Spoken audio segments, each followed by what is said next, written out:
Во время экспедиции в 1535 году первооткрыватель Жак Картье столкнулся с ужасной болезнью. Вся команда его корабля заболела цингой. Корабль застрял в замерзшей реке Святого Лаврентия в Северной Америке. На борту было несколько американских аборигенов. Они подсказали, что от симптомов спасает чай из иголок туи, ведь хвойные деревья, помимо других полезных веществ, богаты витамином С. В итоге команда выздоровела, но цинга оставалась бичом мореплавателей еще несколько веков. Но прежде чем мы расскажем, что это за болезнь и почему народы, живущие на Крайнем Севере, ей не болеют, не забудьте подписаться на канал Ямал Медиа. Здесь немало интересной информации о необычных событиях и загадках планеты Земля, а также о северных городах и людях, которые в них живут. Ссылка в описании. В золотые века морских открытий цинга убила больше моряков, чем корабельные сражения, крушения из-за штормов и любые другие инциденты. Дело в том, что именно в то время появились крупные корабли, которые могли находиться в плавании месяцами, не пополняя провизию на суше. И если суда выдерживали такой ритм, то люди не очень. Проблема заключалась в еде. Она должна была храниться больше месяца в условиях постоянной сырости. Из-за этого экипажи были сильно ограничены в рационе, и в основном он сводился к засоленному мясу. Из-за отсутствия свежих овощей и фруктов одним экипажам везло больше, а другим не везло совсем. В те времена никто не задумывался об отсутствии витаминов. Считалось, что цингу вызывала тоска по родной земле. Поэтому больного при возникновении симптомов нужно было посыпать взятой на борт судна землей. Еще по одной версии причиной цинги была лень. Все потому, что одни из первых симптомов болезни – сильная слабость и сонливость. Чаще всего при упоминании цинги люди вспоминают кровоточащие десны и выпадение зубов. Но по сути проблемы с этого только начинались. Постепенно происходит разрушение всего организма.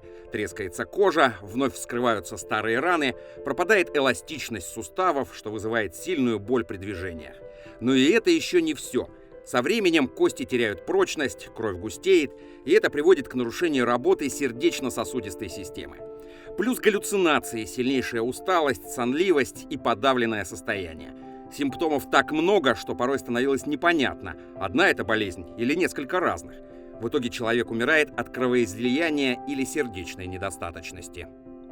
Ученые смогли разобраться, что заболевание вызывает недостаток витамина лишь в начале 20 века. В 1937 году за это даже вручили Нобелевскую премию.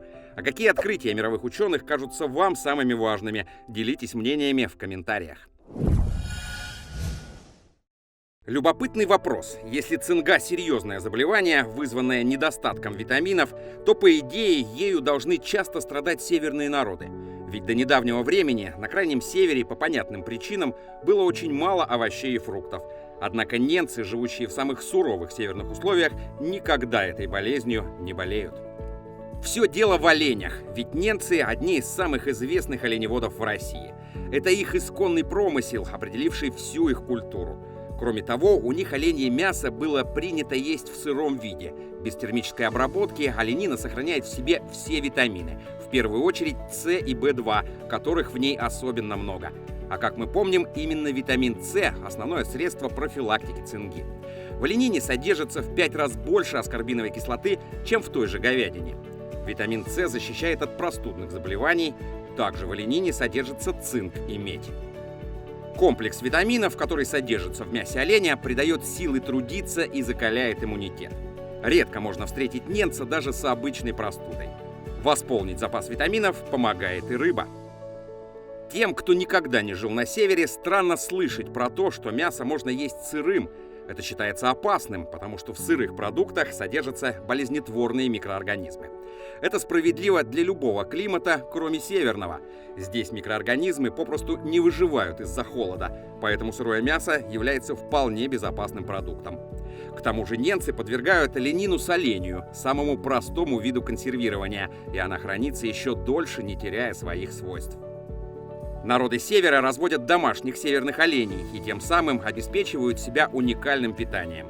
Мясо северного оленя полноценный, достаточно калорийный и при этом экологически чистый продукт. В отличие от говядины или баранины, в оленине больше полноценных белков, аж 98-99%. А еще в ней много витаминов, макро- и микроэлементов, так что это мясо обладает лечебными свойствами. Биологической полноценности мясу оленя добавляет оленей жир. Некоторые вещества, которые в нем содержатся, сами по себе в организме человека не вырабатываются. Их можно получить только с пищей. Это так называемые ненасыщенные жирные кислоты, крайне полезные для человека. Коренные жители Ямала готовят из оленины самые разные блюда. Ее едят в свежем, мороженом, вяленом, сушеном, копченом виде. Промышленным способом из оленины делают пельмени, котлеты, колбасы и даже сосиски. Но полезно не только оленье мясо. Молоко этих животных густое и по консистенции напоминает сливки из коровьего молока. Но по сравнению с коровьим оно содержит почти в 6 раз больше жира, в 3 раза белка и в 2 минеральных солей. Литр оленьего молока калорийнее коровьего почти в 4 раза. При этом в оленьем молоке нет патогенных микроорганизмов, и оно обладает доказанными лечебными свойствами. А еще очень ценными являются неокостеневшие рога северного оленя. Их называют панты. Из них вырабатывают биологически активный препарат ронторин. Если вы быстро и часто устаете, он прекрасно помогает. А еще это тонизирующее средство помогает против воспалений и стрессов.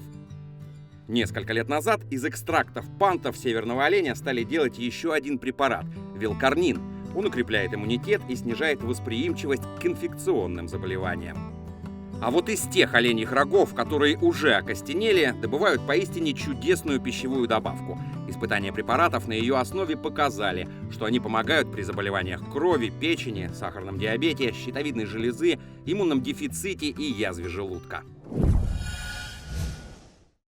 Если на научно-медицинском уровне все эти открытия были сделаны относительно недавно, то северные народы давно знали о чудесных свойствах оленины. Именно поэтому ненцы обладают высоким уровнем здоровья на генетическом уровне. Они многие века адаптировались к суровым климатическим условиям. К тому же ведут активный образ жизни охотников и оленеводов. Кроме оленьего мяса, бороться с цингой помогает зеленая аптека. Например, лесные ненцы в качестве свежей зелени ели ложечную траву, несмотря на ее горький вкус. В народной медицине сок из этого растения до сих пор считается хорошим средством для очищения крови. У некоторых родов лесных ненцев священными считаются хвойные деревья, символ бессмертия и долголетия. По поверьям, они обладают магическими свойствами. К таким деревьям относится лиственница, из которой в прежние времена вырезали культовые скульптуры. А из хвои этого дерева ненцы готовили противоцинготный настой.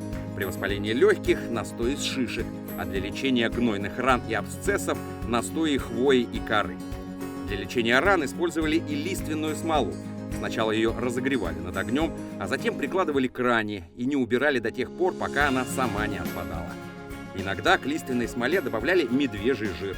Гнойные раны тоже лечились мазью со смолой ели, которую смешивали в равных пропорциях с жиром окуня или щуки и варили.